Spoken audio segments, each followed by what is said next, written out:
عايزاك تبص في المراية وتبقى فخور عشان انت هتوصل. الاستمرارية حاجة أنا متأكدة إن كل اللي فتحوا الفيديو دوان مش عارفين يستمروا على الكتابة اللي أنا قلت لكم تعملوها عشان تحبوا نفسكم، أو مش عارفين ينتظموا على الحاجات الصغيرة اللي قلت لهم يعملوها كل يوم عشان الثقة في النفس تبدأ تتبني. بس أنا متأكدة إن كتير منكم اللي بيتفرجوا عليا دلوقتي عارفوا ينتظموا وفعلا بدأوا البيبي ستيبس اللي هتوصلهم في الآخر. بس خليني أقولك إزاي تخلي الاستمرارية دي على اللونج تيرم. لو انت دلوقتي بتتفرج عليا وعارف تستمر، خلاص انت بدأت وبدأت كام يوم، حتى لو فوتت يوم انت تمام برضو ما تخافش. بس انت عايز تستمر على طول، عايز الحاجة دي تبقى زي حاجة يومية، حاجة عادة، زي ما بتصحى بتغسل وشك بالظبط. اللي انت فيه ده خوف مش كسل. انت خايف يتقال عليك مبتدئ، انت خايف لما تبدأ تبقى انت لسه في الأول وده لسه بدري، فانت ما تبدأش من الأول خالص. خلاص طالما أنا لسه يعني انت عايز تبقى يا زيرو يا هيرو، فانت ما بتبقاش عايز الزيرو ده خالص، انت عايز تبقى على طول اول ما تبدا تبقى هيرو. وده غلط، ده اللي بيخليك ما تعرفش تستمر. الخوف، الخوف ان يتقال عليك لسه زيرو، لسه بيبي مبتدئ بيجنر، لسه في الاول. مع الوقت هيتعلم.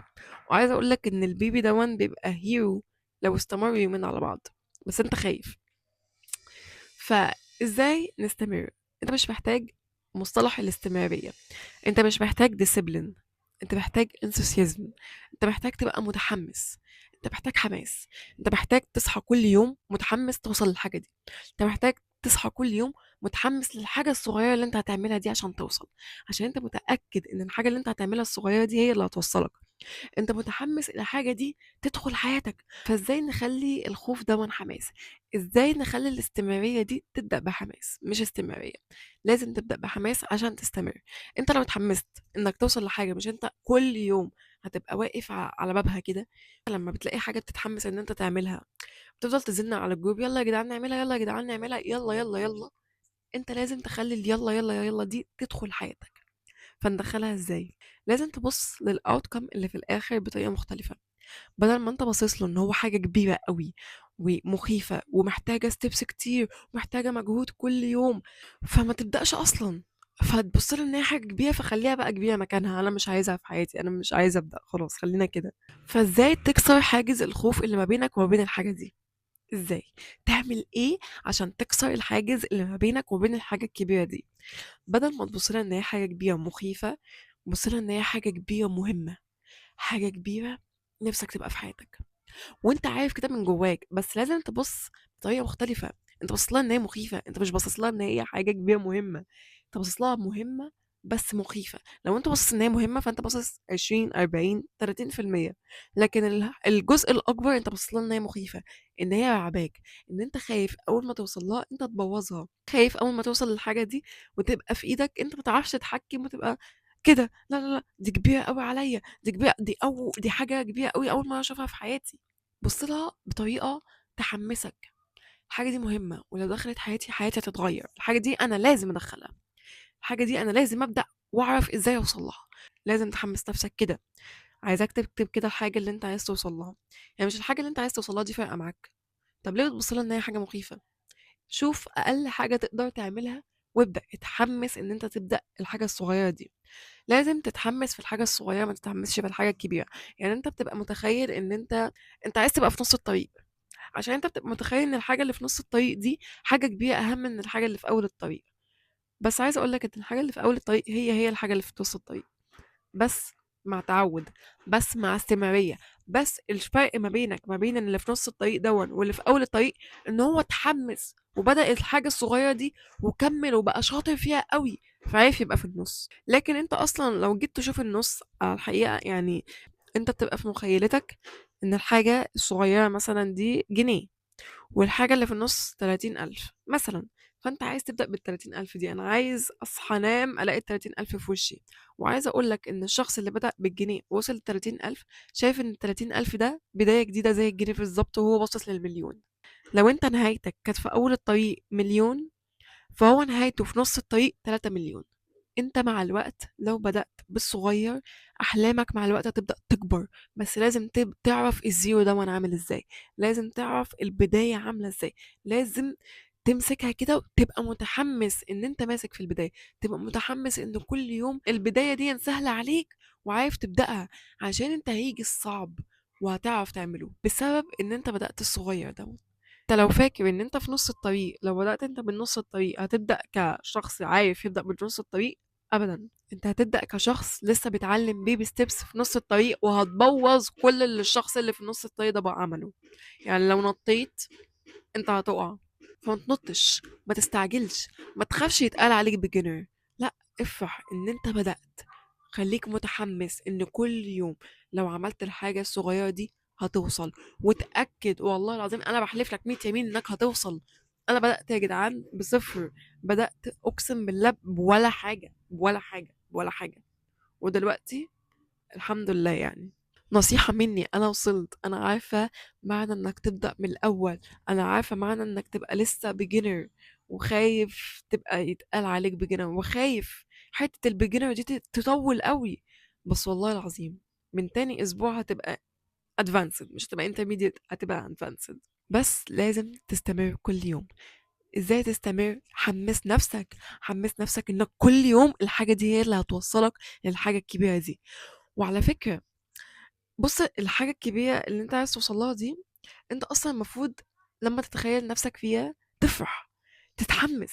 فتعمل إيه عشان تتحمس to the fullest؟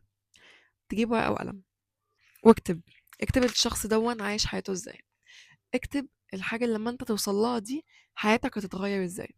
وأنا متأكدة إن هي هتغير كل حياتك، مش هتغير حاجة صغيرة في حياتك، حياتك كلها هتتغير لو وصلت للحاجة الكبيرة دي. وهتتغير الحاجة الكبيرة دي أنت هتوصل لها بالحاجة الصغيرة اللي انت لازم تستمر عليها كل يوم. فحمس نفسك انك تستمر، انت مش محتاج استمرارية، حمس نفسك ان انت توصل. انت مش محتاج استمرارية، انت مش محتاج استمرارية، هقولها 100 مرة، انت محتاج تتحمس. يعني محدش يقولك انت محتاج تستمر، اه انت محتاج تستمر، بس الاولى انك تتحمس. ما انت هتستمر ازاي لو انت مش متحمس؟ هتعمل حاجه من غير نفس مش هتوصل، هتعمل حاجه من غير نفس هتبوظ منك. مش مامتك بتقولك كل يوم تقولك لا لا لا ما تعمليش الاكل، انت هتعمليه متكشره؟ قومي، قومي ما تعمليش حاجه من غير نفس. فعلا دي حقيقه. لو هتعمل حاجه من غير نفس، لو هتعمل حاجه عشان هي مغصوبه عليك ولازم تستمر، وكل الناس بتقولك لازم تستمر، انت مش هتكمل، مش هتطيق نفسك. لازم الحاجة دي تحبها، لازم تبص لها بطريقة مختلفة. لو انت فعلا الحاجة دي مهمة لازم تبص لها بطريقة مختلفة. فأنا عايزاك تمسك ورقة وقلم وتعمل زي ما أنا عاملة كده، تكتب 3 صفحات، أو تكتب لحد ما تنسى نفسك. يعني امسك كده الورقة والقلم والكشكول، واقفل عليك الأوضة، اقعد ساعة ساعتين، اقعد اكتب بس. اقعد اوصف حياتك لما توصل هتبقى عاملة ازاي، اقعد اوصف الشخص الكبير المليونير اللي انت عايز توصل له، او المتدين المحترم اللي انت عايز توصل له عامل ازاي. عملت الموضوع ده 3 مرات، واظن ان انا وصلت لحاجة من الحاجات اللي انا كتبتها زي اليوتيوب. يعني انا كنت انا فاكره ان انا كتبت ان انا هبقى يوتيوبر وهبقى بعرف اتكلم وافتح قناة يوتيوب والناس هتحب تسمعني. ده كل اللي انا فاكراه. يعني انا الواحد لما بيكتب حاجة بينساها، ودي البوينت، انك تكتب الحاجة وتنسى. عشان اول ما بتنسى هي بتتخزن في عقلك الباطن، وعقلك الباطن حرفيا هو المتحكم في حياتك كلها، هو المتحكم في كل ستيب انت بتعملها، في كل حاجة انت وصلت لها، هو اللي بيبقى متحكم فيها. لو هتدخل في عقلك الباطن حاجات وحشة هتوصل للحاجات الوحشة دي بعدين بطريقة غير مباشرة، عشان هو باطن، انت ما بتبقاش واعي بالحاجة اللي انت بتوصل لها او الحاجة اللي انت بتعملها. كل ده بيبقى في عقلك الباطن وبيخليه، وعلى طول بيبقى شخصيتك. ما بتلحقش تبقى واعي بالحاجة اللي انت بتعملها، بتبقى شخصيتك على طول، بتاخد القلم كده بيو. فاكتب كتير قوي، اوصف، اوصف اقل التفاصيل من اول ما بتصحى لغاية ما تنام انت بتعمل ايه. واكيد كل يوم مختلف عن التاني، فاكتب كذا يوم، قول اليوم الاول كذا، اكتب اسبوع 7. عايزاك تمسك مثلا، وهقول لك حاجة، ممكن تاخد الأسبوع دون كبداية لل7 أيام اللي انت هتعملهم، أو اللي انت هتكتبهم من حياة الشخص دون.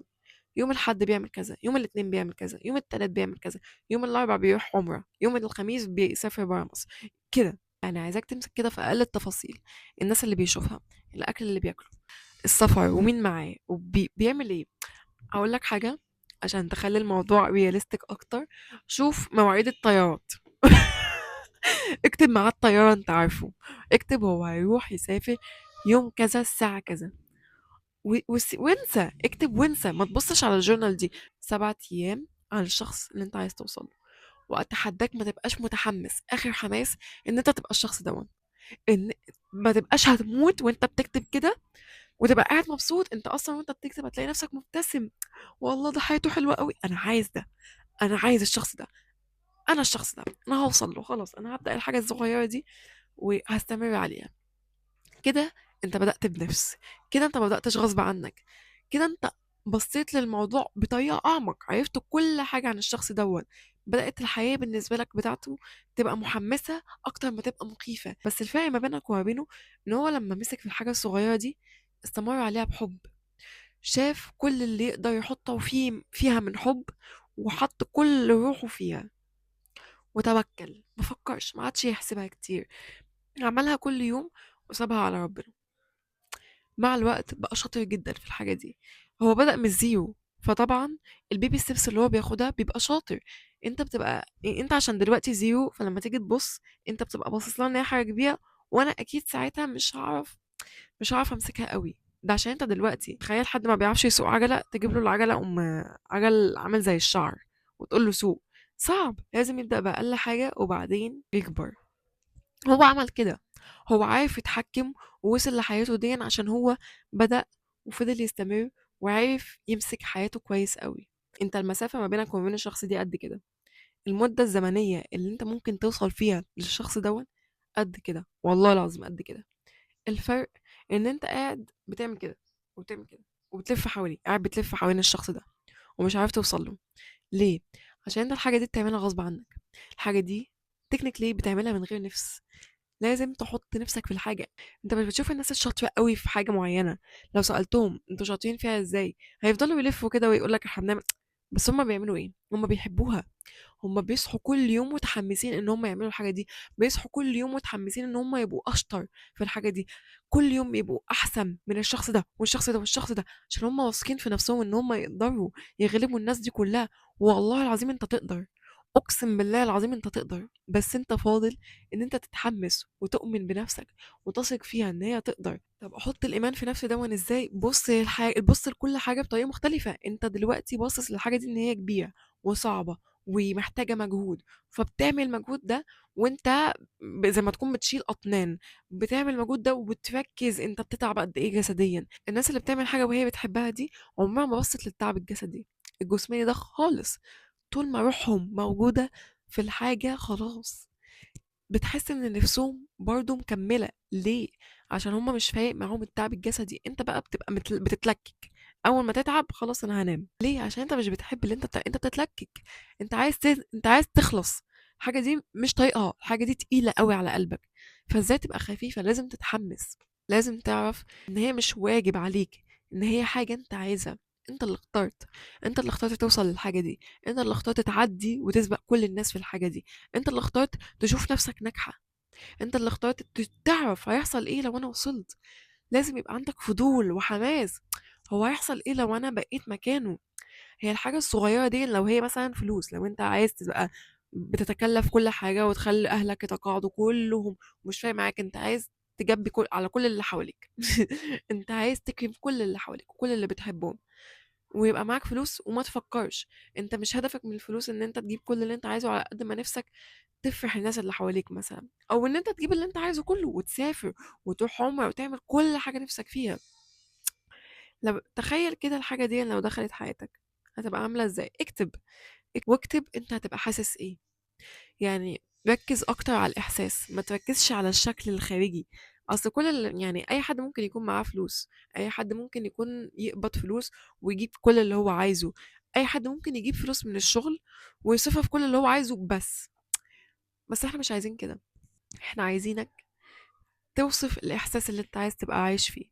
تقول مثلا انا مش بتعب عشان اجيب فلوس، انا الفلوس هي اللي بتجيلي مثلا، انا تعبت قوي دلوقتي ولقيت قوي بعدين. تقول انا بفرح لما بجيب لماما حاجه اول ما بتشاور عليها، قول انا بفرح لما بلاقيني لابس حاجه انا اللي صايفه على نفسي، لما الاقي حاجه انا اللي جايبها بفلوسي. اكتب الاحساس اللي انت بتحسه لما الحاجه دي تدخل حياتك. ركز ركز قوي ان انت وانت بتشرح في ال7 ايام دول تشرح الاحساس بعد ما وصلت عامل ازاي. اكيد الشخص ده حاسس ايه؟ اكيد حاسس ان هو فرحان ومرتاح ومش عايز حاجه من الدنيا، وان هو خلاص شاطر قوي. اكيد هو شاطر قوي في الحاجه دي، انا كمان عايزه ابقى شاطر فيها عشان هي صعبه عليا دلوقتي، انا عايز كمان ابقى شاطر فيها. انا عايز احبها، ومش بس احبها، انا عايز كمان ابقى شاطر فيها. انا يمكن اكون بحبها بس هي صعبه عليا، انا عايزه ابقى شاطر فيها زي ما هو مرتاح كده عشان خلاص بقى شاطر فيها. بقى يجيب بقى يجيب في كل المواد A بلس، انا عايزه ابقى زيه. انا هذاكر من دلوقتي. خليك متحمس، خليك متحمس انك هتوصل للشخص كل يوم. خلي عندك فضول، الاحساس هيبقى عامل ازاي، عشان هو لسه مش جواك دلوقتي، بس اول ما تستمر هيبقى جواك. فانت مش محتاج استمرارية، انت محتاج يبقى عندك احساسين بس: الفضول والحماس. فضول تعرف هيحصل ايه جواك وبراك، والعالم اللي حواليك هيتغير ازاي لما توصل، والدرجات والحاجات اللي انت بتشوفها هتتغير ازاي، او الكلام لو انت مستني كلام حلو من الناس احساسك هيبقى ايه لما يتقالك. لازم يبقى عندك حماس للحظة دي. لازم كل يوم تبقى صاحي متحمس للحظة اللي انت هتوصل فيها للشخص مش تستمر عشان هو واجب عليك، مش تستمر عشان كل اللي وصلوا استمروا، لا، تستمر عشان كل اللي وصلوا كانوا مستنيين اللحظة دي وعاشوها، وانت تستحق انك تعيشها، وانت عارف انك تستحق انك تعيشها. وصدقوني ربنا بيعمل معجزات. احكي لكم حاجه صغيره كده. قبل اول امبارح كنت قاعده بعيط على حاجه بقالها سنه مش راضيه تتغير. الحاجه دي انا بوظتها من شهر 12 2024، اخر 12 31 12 2024 انا بوظتها، ومن ساعتها مش راضيه تكبر، مش راضيه تتغير. عملت اللي فضلت الف كده حواليها، عملت كل حاجه عشان الحاجه دي تتغير، مفيش اي حاجه. سنه، بقالي سنه بحاول، الحاجه دي مش راضيه تتغير. اول امبارح بالليل قلت انا خلاص انا عملت اللي عليا، يا رب انا متيقنه ان انت الحاجه دي هترجعها لي زي ما خلقتها اول مره. وسبتها على الله، وحسيت ان في حاجه كده بتطلع من قلبي كده. عارف النغزه الحلوه دي اللي هو زي ما تكون بتسيب حاجه على الله، بتشيل حمل من جواك خلاص وسبته لربنا. تاني يوم لما صحيت لقيت الحاجه دي رجعت، والله العظيم. وده وانا حاجه حصلت، ببص انا قعدت 10 دقايق بحاول استوعب هو ده حقيقه ولا لا. فاعمل ده كله وتيقن ان ربنا هيوصلك. ما تحملش هم حاجه، ما تفكرش كتير. انا والله العظيم ساعات لما بركز في اللي بعمله ببص اللي حواليا اقول ايه ده انا ما بيني وما بينهم طار، دول اكيد عملوا حاجات كتير قوي. وارجع اقول لا لا لا، اعوذ بالله من الشيطان الرجيم. الشيطان عايز كده، الشيطان عايزك تفضل تقارن نفسك وتقول لك بص بص بص بص ده الشيطان عايزه. ارجع لنفسك بسرعه، افتكر ان انت بتعمل الحاجه دي بحب، وعندك الفانز بتوعك، عندك الناس اللي شايفاك حتى لو الشخص انت بس. وهي هتبدا كده، هتبدا بيك انت لوحدك. انا كنت كده، انا رحلتي بدات بنفسي. كنت انا بس الشخص اللي بشجع نفسه، ما كانش في حد حواليا شايف فيا امل غير انا، غير انا، عشان انا كنت بحب الحاجه دي. وكان there is no way ان انا ما اوصلهاش. كنت بصحى كل يوم متحمسه اوصل لها. كنت بصحى كل يوم عندي فضول، الناس هتقول لي ايه، الناس هتشوفني ازاي، الناس هتشوفني امتى. كل يوم بيبقى عندي فضول، الحاجه دي انا هبقى اشطر فيها امتى. وكنت ببقى شاطره فيها كل يوم. وفجاه، والله فجاه، اللي انت هتوصل في فجاه، انت مش هتوصل في وقت طويل. انا بقالي سنه، وبالنسبه لي السنه دي فجاه لقيتني محبوبه، فجاه لقيتني ناس عارفاني، فجاه لقيتني ناس بتوقفني في الشارع انا بتفرج على الفيديوهات بتاعتك على اليوتيوب، فجاه لقيتني في نص الطريق، فجاه لقيتني خلاص في نص الطريق. حتى لو كان لسه عندي 4000 بس فولور، كل ما احاول اقارن نفسي ارجع على طول لا لا لا، انا ماشيه كويس. هو انا مش شايفه، انا في اكتر من اللي كنت بحلم بيه. الناس اللي وصلت دي بقى لها 7 سنين، انا ممكن اوصل في سنتين، وابدا ابقى فخوره بنفسي. ده اللي انت لازم تعمله. اوعى تبص حواليك، حط احتماليه ان انت هتسبق، حط دايما يقين جواك ان انت هتسبق وان انت هتوصل بسرعه. عشان صدقني انت هتوصل بسرعه. انت مش محتاج استمراريه، انت محتاج تحب اللي انت بتعمله وتحط روحك فيه. حتى لو جه عليك ايام حسيت بالزهق او بالملل، فبص كده، بص ورا وبص دلوقتي. انت ما كنتش كده، انت وصلت لحاجة كبيرة قوي. فأول ما تحس بملل وضغط ارجع على طول، لأ أنا وصلت لحاجة كبيرة قوي. فأول ما تحس إن أنت زهقت أو حسيت بالملل، لأ، امسك نفسك، عشان أنت امبارح ما كنتش كده، عشان أنت بكرة هتبقى أعلى من كده. حمس نفسك دايما، عشان أنت مش هتلاقي دايما حد يحمسك، وهتلاقي حاجات كتير جدا تحمسك، وخليك ماسك في الحاجات دي. يعني انا دلوقتي بكمل على اليوتيوب عشان شفت امل في ناس كتير قوي، شفت ان انا بساعد فعلا ناس كتير قوي، ودي حاجة فرحتني، حاجة ادتني امل ان انا ممكن بكرة يبقى عندي مليون. الله اعلم، اصل حساباتك ما بتبقاش واحد تلاتة اربعة خمسة، لا، حسابات ربنا بتبقى ممكن تكون واحد بس اللي يتفرج وفجأة مليون. فخلي اليقين ده جواك ان انت فجأة ممكن تلاقي المليون دي، ان انت هتستمر لحد ما الفجأة دي تيجي وتستمر بعديها، عشان ممكن فجأة تيجي اكبر منها وهتيجي.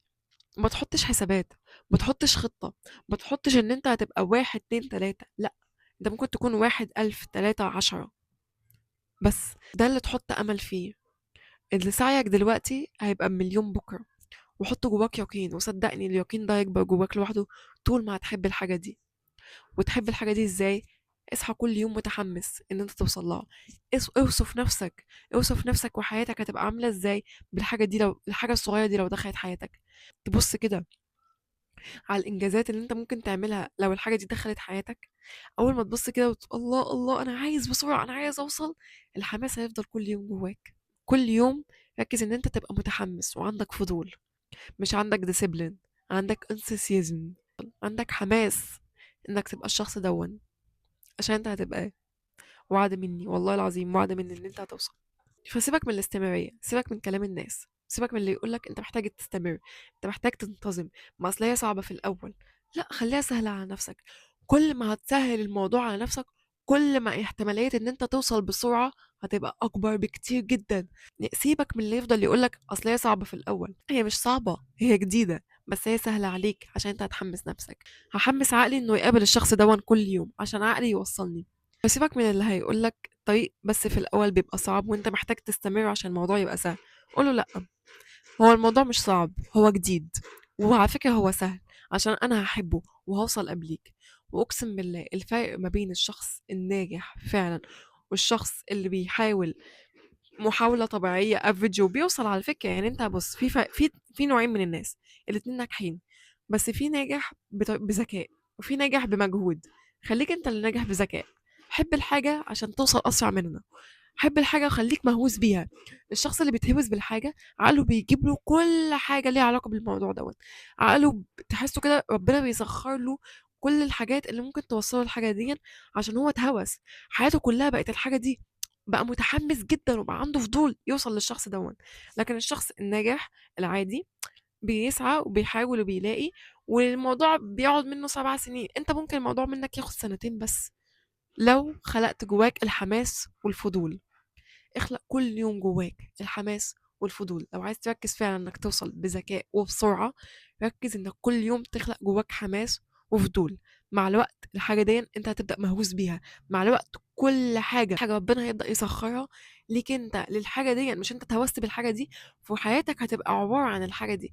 كل ما هيحصل حاجات زي ما تكون ديجافو. يعني عن تجربة شخصية انا بحكي لك حاجة بتحصل لي، انا والله العظيم عايشه اللي انا فيه، انا اتهوست بنجاحي، انا اتهوست بالحاجات اللي انا عايزه اوصل لها. فبدا يحصل ايه؟ بدا وانا في المترو، اقسم بالله انا في المترو في حالي، اخرج من المترو، واحده كانت معايا في المترو تيجي تكلمني، والبنوته دي يبقى ليها علاقه بالحاجه اللي انا عايزه اوصل لها. ربنا هيبعت لك ملايكه. لو انت اتهوست بالحاجه دي هتلاقي كل حاجه بدات تتسخر، هتلاقي كل حاجه بدات تقابلها ليها علاقه بالحاجه اللي انت عايز توصل لها. والله العظيم انا خرجت من المترو لقيت بنوته بتكلمني في حاجه انا فعلا نفسي اوصل لها، والبنوته دي صاحبتي، وعلى فكره كل ما اقابلها في المترو، بس انا عمري ما قابلتها بره المترو، كل ما اقابلها في المترو وتبقى صدفه. ومره اتهوست بحاجه كده، عارفين لما تشوفوا حاجه كده على النت تتهوسوا بيها الله وحاجه كده جواكوا تحصل، تاني يوم لقيتها، تاني يوم اقسم بالله لقيت نفس الحاجه في وشي، تاني يوم لقيتها في وشي. فخلي عندك حماس انك تلاقي الحاجه دي وتوصل للحاجه دي، خلي عندك فضول ان انت كل يوم يا ترى يا ترى بكره مش شايل لي ايه، يا ترى بكره شايل لي ايه، يا ترى المستقبل شايل لي ايه، يا ترى لما ابقى مكان الشخص دون هبقى حاسه ايه، يا ترى هو حاسس ايه، يا ترى هو وصل في قد ايه. خلي عندك فضول، خلي عندك فضول كل يوم، ويقين ان ربنا هيضاعف اللي انت بتعمله النهارده وهتلاقيه بكره اضعاف مضاعفه. عايز تخلق الاستمرارية ازاي؟ اخلق جواك حماس، اكتب، اوصف الشخص اللي انت عايز توصل له ده من عامل ايه، بص له كده وانت فخور، بص كده للمراية، اقول لك حاجة، بص في المراية كده وتبقى فخور في الشخص اللي في المراية. تبقى فخور بجد، عايزاك تبتسم لنفسك عشان انت هتوصل. والله العظيم انت هتوصل، بس محتاج تبدأ الحاجة الصغيرة دي، ويبقى عندك يقين كبير جدا في ربنا انه هيوصلك. عشان والله العظيم انت هتوصل، بس حط اليقين ده جواك. عامل ربنا معاملة الأنبياء هيعاملك نفس معاملتهم. سيدنا موسى لما ربنا شق له البحر ما كانش عارف ان ربنا هيشق له البحر، بس كان عارف ان هو هينجو. قال ان معي ربي سيهدين. ما كانش عارف ازاي، ما حسبش، ما عادش يفكر. عمل اللي عليه، جري من فرعون بس. واول ما اتزنق، ربنا هيهديني، ربنا شق له البحر، ربنا كمل الطريق من عنده. فاعمل اللي عليك، ادعي واجري بأقصى سرعتك. وبرضه أنا قررت أعمل سلسلة حلقات زي question and answer. اكتبوا الأسئلة اللي انتوا عايزين تسألوها في أي توبيك من اللي أنا حكيته قبل كده. أنا شفت أسئلة كتير جدا على فيديو حب للنفس ازاي نكتبه كده. أنا هبدأ أجاوب على الأسئلة دي كلها في سلسلة، فكل واحد يكتب الأسئلة اللي هو عايزها وهبدأ أجاوب عليها في فيديوهات منفصلة. وبس كده، أتمنى أكون فدتكم بحاجة، وأتمنى تصحوا كل يوم متحمسين عشان انتوا هتوصلوا. باي باي.